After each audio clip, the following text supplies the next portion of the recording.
Hello, everybody. Welcome back to Swan Survival and Fusion's Ramblings. I don't know if that has any effect to get you excited about our series and our topic today, but as we sit here and mine copper, which is the never-ending bane of my existence right now, let's talk about today's topic. In this series, we spend a few minutes and we just ramble on about random things.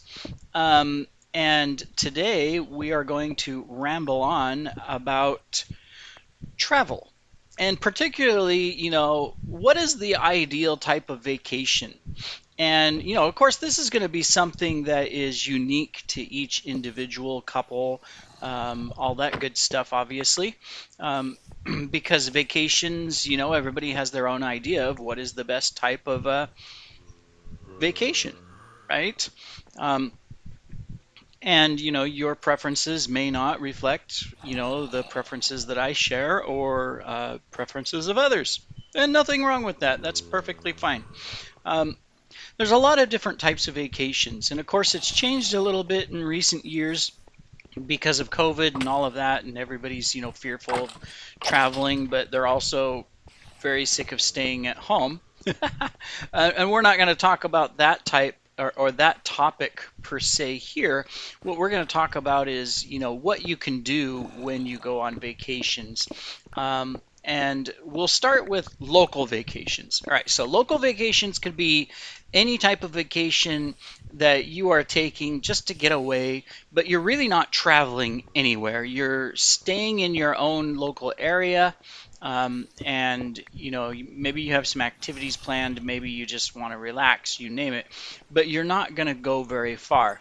Some people can call these staycations as well. Um, and a staycation is where you um, go ahead and book a hotel that's nearby, not too far from your home, in fact, and then you go there and you stay a night or two with your special someone or your family, and it's just a chance to get out of the house. You really haven't gone anywhere. You're just staying in a hotel that's nearby just so that you can, you know, get away from the normal stuff that you would experience inside your home, whether it's chores or cooking meals or you name it. And so, if there's a swimming pool, maybe you do some swimming. Maybe you just relax. Maybe you do other activities, you name it. But that's a staycation, and definitely a great option. I think a lot of people never think about little things like that, that you can take advantage of, and yet, while it's not, quote, the vacation that you may think about up front of happening, um, or going somewhere exciting and all of that, it's just a chance to get out and experience something slightly different.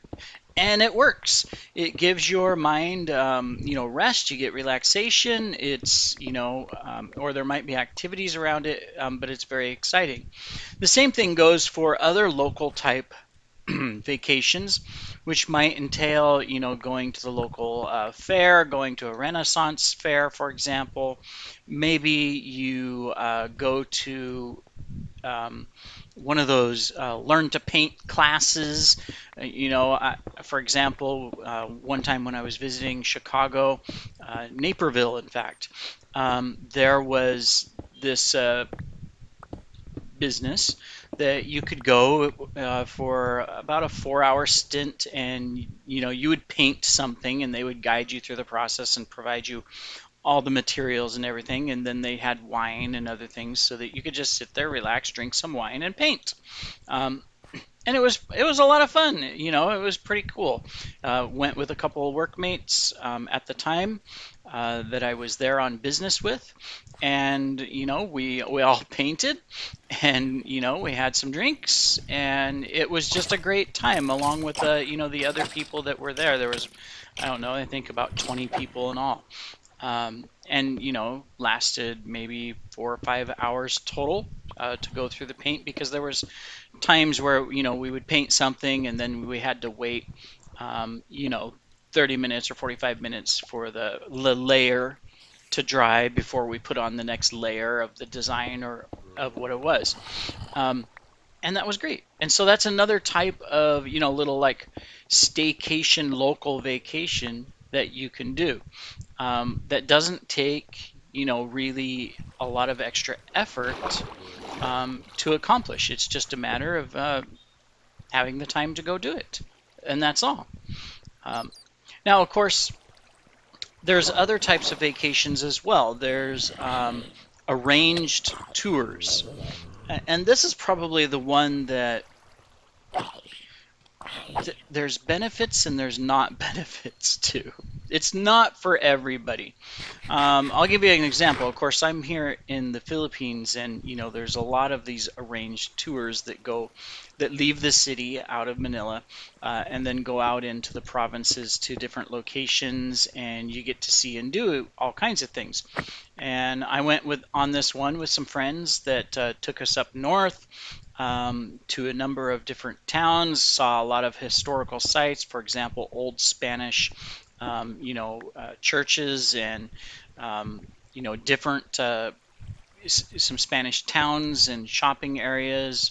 Went to this nature park zoo type thing, and then also went to the Marcos Museum and location where he is entombed, and I won't go into Marcos and all of that. I have a lot of opinions about that, but it was a great trip as far as what we got to do. We saw waterfalls, went to the beaches, all kinds of stuff. Had a lot of good food. It was a 3 day, 2 night type of thing.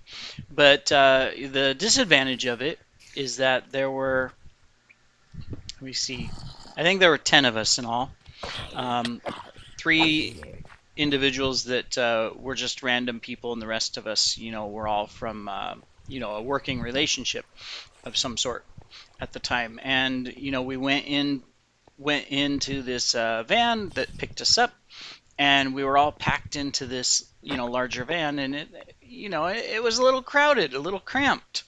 Um, and so not the best experience from that standpoint, even though there was a lot to see, a lot to experience. Probably 80% of the time, we were in the van on the road because, we were traveling, over across country, over the islands, um, a large distance. But that is something that a lot of people like to do, is do arranged tours, whether it's something that's just simple, an arranged tour at a factory, or a winery, a vineyard, or a arranged tour where you go through and you see multiple sites and you visit multiple locations, like the one I just mentioned. There's a lot of different options that are available, and that can be a lot of fun. It really can be. Um, if you don't have long legs and you don't mind, the tight quarters of everybody there. That includes, some of those, sailing trips you can go on that are on smaller boats, where you have a group of people, and you're just going out, and whether it's for fishing or just a sailing tour or whatever, um, you go and enjoy yourself with some different people. Maybe they're people maybe they're random strangers. Doesn't matter. There's a lot of different options, um, but it can be fun. And then, of course, there's your more um, classical vacation types where you either travel a long distance, you fly a long distance, or you go on a cruise, as an example. Um, I won't say cruises are the best vacation for everybody. Now, of course, it depends on what you like. Um, if you like being around a lot of people, you don't mind, being in tight quarters, even though cruise ships are huge. Want to spend your time with entertainment, whether it's watching singers, actors, plays, you name it. Um, or you gamble, then a cruise is obviously a great thing. For me, I wouldn't. like that. That's not my thing. It's like if I want a vacation, it's to get away from people. It's not to be around by a ton of people and be surrounded by them. I want to get away so that I have a little peace and quiet, or I'm just enjoying something with a couple individuals or by myself, uh, and I can actually, enjoy it, right? So there's a lot of different options there, but cruises aren't for everybody, especially right now. I would say cruises aren't the best choice, um, just because of health and safety and everything else. I would recommend doing something else. But each to his own. And then, of course, if you're flying a place, there's a lot of options there too. A lot of people will fly to a location, and they'll have it set up to where they're going to go on city tours or go visit places, and they have some relaxed time in there as well. But they're out and about and they're doing things, and it's an action-packed time, you could say, while they're in that location, um, and then they come home after a few days. And that's another type of vacation that some people enjoy. Um, I think what is missed oftentimes is that, when we go on vacations that we see advertised or in the brochures, or that we think of vacations, hey, let's all go to Hawaii, let's go to New Zealand, let's go to Belgium, let's go to, San Francisco, let's go to Japan, to Tokyo, things like that, is that you miss out on what you probably could be doing in those locations that would really create a wonderful experience. And what I mean by that is most of the time, I don't, maybe this is a bad way to put it, but hey, we're kind of sheep when it comes to vacation. We see a brochure, we see a commercial, we see something, a package, and then, we do whatever's in that package. It's kind of programmed as far as what we're going to do and what we're going to experience on that vacation. Whereas personally, if I'm going to go somewhere, let's say I go to Belgium, all right? Obviously I'm going to pick a hotel that I find that meets my needs, whatever they are. All right, that I'm going to be comfortable, and that is in a decent location for just getting around. And that's kind of the idea, getting around, just walking out the hotel door, going down the street, and seeing what's there. And we miss, a lot of people miss out on that type of stuff, I think, because they are so, okay, so we check into the hotel at 4. We're going to run to the night market at 6. We'll have a dinner while we're there at a restaurant. Then we'll come back to the hotel. In the morning, we got to get up early because we're going to go to such and such place. And we're going to get there by 8 a.m. when it opens, and we're going to spend a couple hours there, and then we're going to go to such and such other place, and we're going to spend an hour there, and then we're going to go. It ends up being that instead of a nice, fun, relaxing vacation, and not all vacations have to be relaxing, don't get me wrong. You can have a vacation that's packed full of adventure and activities. But in situations like that, you just end up spending most of your time rushing from place to place, and you miss out on the entire experience that was Belgium, which is getting out and just looking at the local restaurants, looking at the local stores. What are the people like? What are they doing? What are the local activities that are happening around town? Instead of just going to these locations that we see advertised of, oh, we got to go here and we got to go there, which is what all the tourists do. Instead of going somewhere different that is going to be a totally unique experience. And I think that's where most people miss out on vacationing is because they don't think about that. They think about, what they see advertised of, oh, we gotta go here, we gotta go to this place. Oh, it'd be neat to go see this, and they're only making those decisions because they see it advertised that those are the places to go. And a lot of those places, unfortunately, they're just tourist traps. That's all they are, really. Um, and the whole place is designed to, extract money from you, which isn't necessarily a bad thing if you don't mind spending the money or if that's part of your budget and whatnot.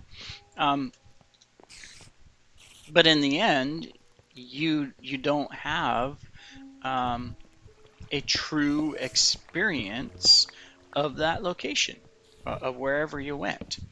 Um, and so, you know, of course, this is just me. If I'm going to go on a vacation and I'm going to pick a place, I want to go explore on my own and just see what happens.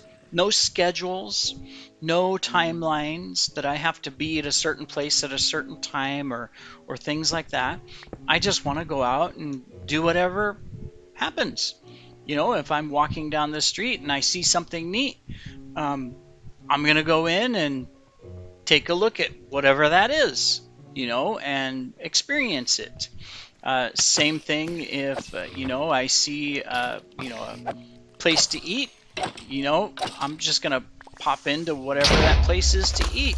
I don't need to look up, oh, what are the best restaurants to go to in town, and then go to those restaurants. I just want to walk down the street and see where everybody's eating. Hey, this place has quite a few people. It must be pretty good. Let's go check it out.